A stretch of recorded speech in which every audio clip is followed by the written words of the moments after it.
shop, a friend and fellow turner brought me a few pieces of freshly cut chestnut.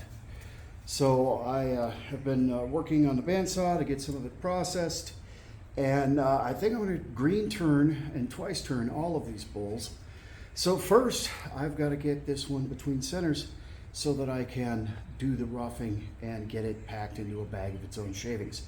This stuff is so wet, so green, that I had to immediately strip the wax finish off of the surface of my bandsaw and clean it and resurface it with wax, because this stuff is just gummy and wet, and I have a suspicion I'm going to have a similar issue with the lathe, where as soon as I get finished turning this, I'm going to have to clean the lathe bed and re-wax it, because this is kind of got a gummy sap to it. It's very green, and I know I'm going to get a shower. Thankfully, my new apron is waxed, and so it's water resistant, so it should personally stay dry, but my face shield is going to get hammered.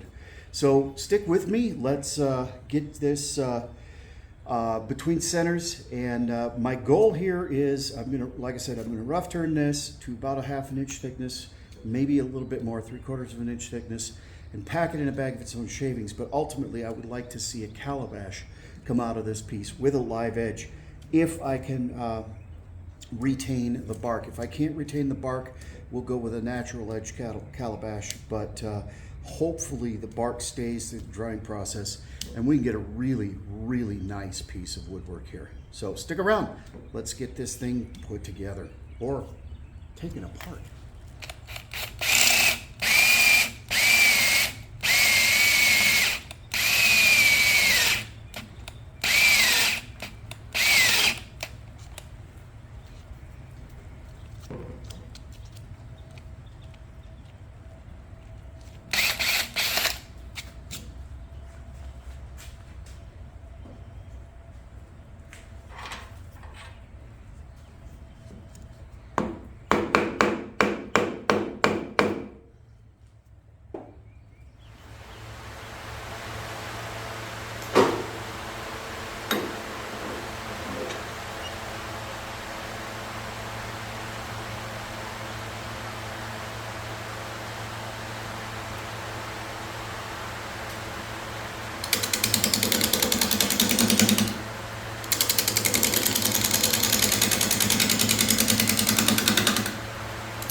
Boy, I was right. This stuff is gumming up the works. underneath my tool rest is actually darkening with rust. And that didn't even have direct exposure to this sap. This stuff is really green. I'm gonna have to be sure that after every piece that I turn, while it's this green, I'm gonna have to clean and re-wax everything. I don't know if you noticed, but I kept wiping sap off of my tool rest. It's gumming up.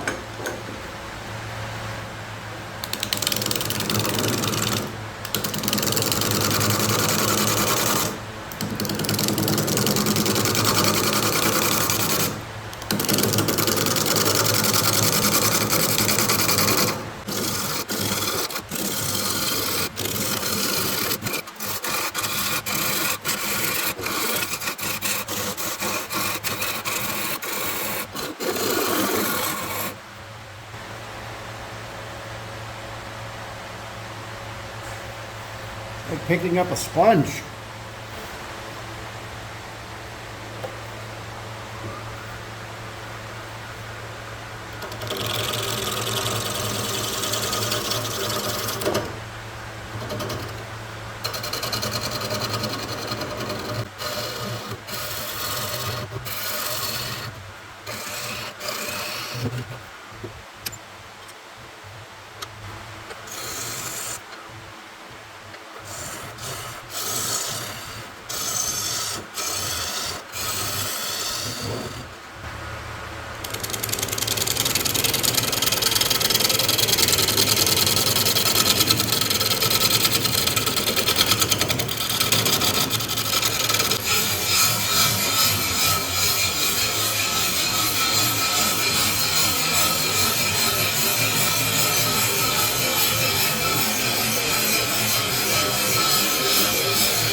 Look at what that did to my bedways.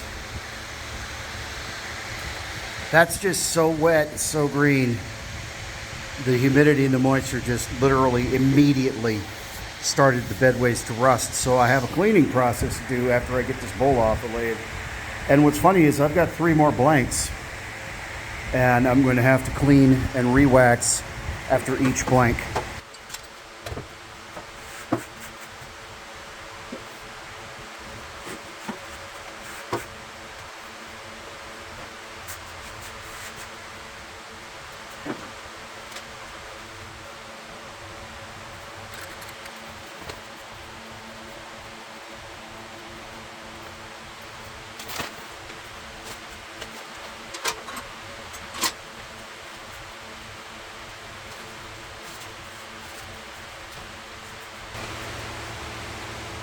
Well, all right, so that's it for this bowl for now. I will seal it up here and put it on the shelf for at least 6 months, and we will revisit it then. But for now, because this is very green wood, it needs to take its sweet time and dry slowly so that it doesn't just fall apart into pieces. So that's it for today. I really appreciate you joining me. I want to apologize for the inconsistency in my videos. I am working on a very large scale project. The cooking video you saw last week is a hint, and so I'm doing a lot of planning, gathering materials, and I'm trying to get some more video cameras in order to give you a much better and higher quality production value. I would really appreciate it if you would check out the link to my Ko-fi.com page in the description here, and if you enjoy my work, and if you want to see more, and if you want to see higher quality production, please consider buying me a cup of coffee or sponsoring me there on the Ko-fi.com page. You can actually become a patron similar to Patreon. I don't use that platform, but I really appreciate the opportunities Ko-fi is giving small creators like myself to find sponsors and find patrons and connect with them. You can also buy a lot of my artwork in my shop there at Ko-fi.com. So please check it out. The link's going to be down below. I'll flash it across the screen. Once again, thank you for joining me. I've got 3 more of these green, and I'm talking super green chestnut bowls to rough. So there's going to be 4 bags sitting on the shelf just awaiting. Thanks for joining me, and remember, just one more pass means put the bowl gouge down.